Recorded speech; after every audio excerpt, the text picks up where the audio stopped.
Yeah, and where you are is SuperEnduro world champion, so it's not a bad place.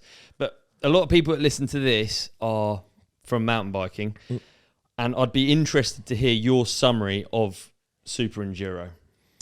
So SuperEnduro is basically, well, this is going to sound like I've rehearsed this because I've actually said it somewhere else, but it's basically like motocross and a building site. I've had a baby. Because SuperEnduro is like the indoor version of our racing, so it's like a dirt track with like pipes, logs, tractor tires, all that shit on top of it. So you've basically got like a dirt track as a base, and then obstacles put on top of it, and then we race kind of in stadiums and arenas and stuff. In the winter time. So yeah, that's because enduro itself is pretty broad, isn't it? Like it's quite complex, and for to the untrained follower or stuff, it does get quite confusing. I can see, how not a lot of people know what's going on. So I basically race SuperEnduro in the winter time, and then Hard Enduro through the main part of the year, which is like your Erzbergs, Romaniacs, mountains, trees, streams, fucking you name it. We kind of go and race on it in the main part of the year. So SuperEnduro is your primary thing. Well, I do kind of both. I've been injured the last 2 Hard Enduro seasons, well, 3 if you count this one, I suppose. So yeah, it tends to be my injury part of the year. Got you. Right, I did win the Hard Enduro Championship in 2021. Yeah. And then like I said, I've been injured the 2 years since, well, 3 if you count this year. So it's just how it's worked in. I'd say I am slightly better at SuperEnduro. Yeah.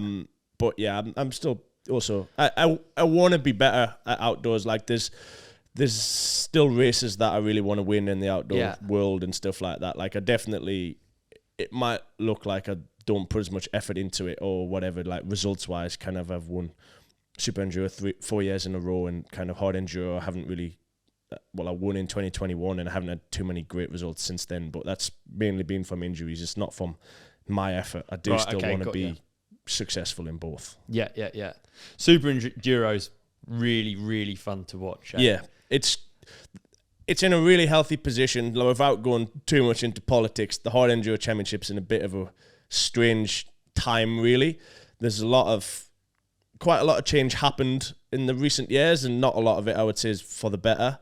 In what way? Well, just like riders aren't really happy with a lot, like how the sport is really. A lot of the decisions. Course or broadcast? Bit of both. Course, broadcast, course, there's just kind of not a lot of, don't say a lot of growth coming from the sport. Got you, And in some ways, I feel like it's almost gone backwards steps in the recent years, whereas SuperEnduro, I think, has gone the opposite way, and I think they've really realised, there's 3 short races, you can kind of build a track which is going to produce insane racing on all levels, because the track is so technical but also fast and has 14 people within the space of 100 meters by 100 meters. It's made for broadcast. Like it's just carnage. Like there's mistakes happening no matter where you look. Like and because there's so many mistakes happening, you could have a 15-second lead, make a mistake, have a 2-second lead the next lap, and then the amount of stuff that changes in such a short time, like a 7-minute race,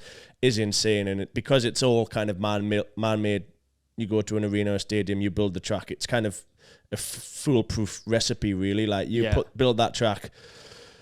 There's going to be entertainment for people to come and watch, and I think the last few years it's really picked up, and I've noticed just this following and just the support I've got from when my first year doing it was 2018.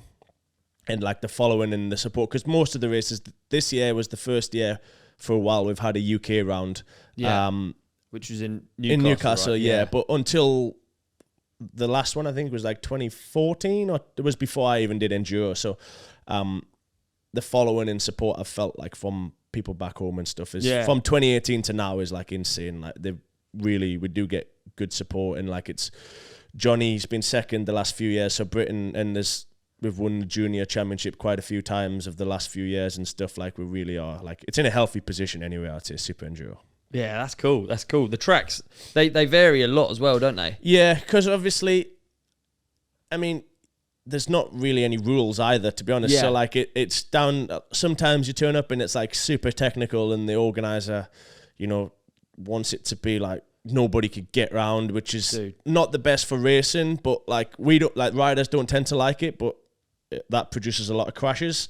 Or you could have like a much less technical track where the speeds are a lot higher, and that brings the racing like super tight, super close together, like qualifying times are like within a second, and like this, then it becomes more of a race and a bit more of a strategy, which is what most racers actually like, you know, like there's actually, I prefer it also. I mean, I don't mind, I'm coming from trials, I'm quite good when it's technical, but I prefer to have like a faster open track where you can rub bang bars a little bit. You know. I guess we're going to see what you actually want from a track in Tyne Ride, eh? Yeah, well, that's I've had a good part of that. That's going to be a straight rhythm, so is it? Yeah. I just saw like the preview thing. It looks mint. It looks so good.